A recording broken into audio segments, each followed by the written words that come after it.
بسم الله الرحمن الرحيم إذا زلزلت الأرض زلزالها وأخرجت الأرض أثقالها وقال الإنسان ما لها يومئذ تحدث أخبارها بأن ربك أوحى لها يومئذ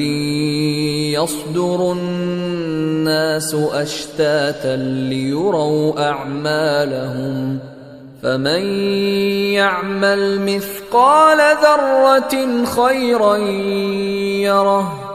ومن يعمل مثقال ذرة شرا يره.